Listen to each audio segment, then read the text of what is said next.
সে মা ঘরে রান্না করছিল, এমন সময় ছেলে এসে মাকে একটা চিরকুট ধরিয়ে দিল, বললো মা তোমাকে একটা বিল দিলাম, বিলটা পরিশোধ করো। মা বললো যাও তো, আমি কাজ করছি। বলছে না মা, তোমাকে একটা বিল দিলাম, বিলটা পরিশোধ করো। মা কাগজটা খোলার পর দেখলো ছেলে লিখেছে যে মা তুমি রান্না করার সময় বিভিন্ন সময় আমাকে বিভিন্ন জিনিস আনতে বলো, এটার জন্য 100 টাকা বিল। তুমি আমাকে গাছে পানি দিতে বলো, এটার জন্য 100 টাকা বিল।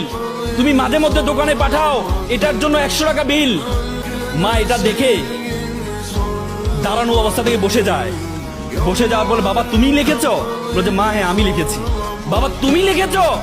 বলছে মা হ্যাঁ আমি লিখেছি। বললো যে এক কাজ কর, তোমার জন্য আমি একটু নুডলস রান্না করেছি, নুডলসটা তুমি খাও আর তোমার বিলটা আমি নিয়ে আসতেছি, তুমি একটু ওয়েট করো। মা একটা কলম নিয়ে সে কাগজের বিপরীত পাঠে লিখলো, বাবা 9 মাস তোমাকে পেটে ধারণ করেছিলাম, জীবনে এত কষ্ট, টানা 9টা মাস তোমাকে আমি বহন করেছি। রাতে ইচ্ছে করতো একটু ডান পাশ হই, কিন্তু ডান পাশ হতাম না। আমার বাবুটা যদি পেটে ব্যথা পায় সেজন্য আমি ডান পাশ হতাম না।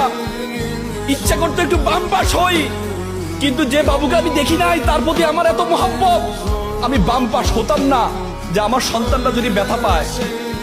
সেটার জন্য তোমার বিল 0 টাকা। তুমি জন্মগ্রহণ করেছিলে, জন্মগ্রহণ করার পর 2টা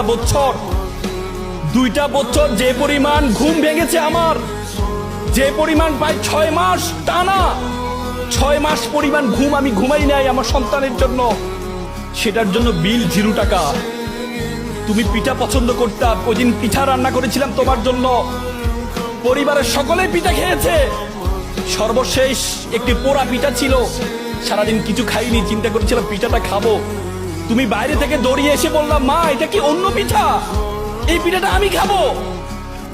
আমি তোমার দিকে একটু তাকিয়ে আমার সন্তানের হাসি দেখে নিজের পেটের মধ্যে যে খিদা আছে সেই খিদার দিকে আমি তাকাইনি, সেই খিদার দিকে আমি তাকাইনি। আমি তোমাকে সেই পিঠাটা দিয়ে দিয়েছিলাম, তুমি খাচ্ছ। আমার অন্তরের যে বাসনা, অন্তরের যে ভালোবাসা আমি প্রকাশ করতে পারিনি, সেই বিলের জন্য তোমার জন্য 0 টাকা।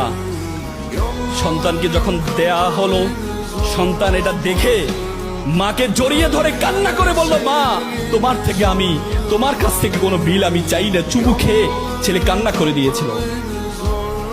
আজকে আমরা প্রতিদান চাই, কিন্তু মা বাবার প্রতিদান তুমি কখনো দিতে পারবা না।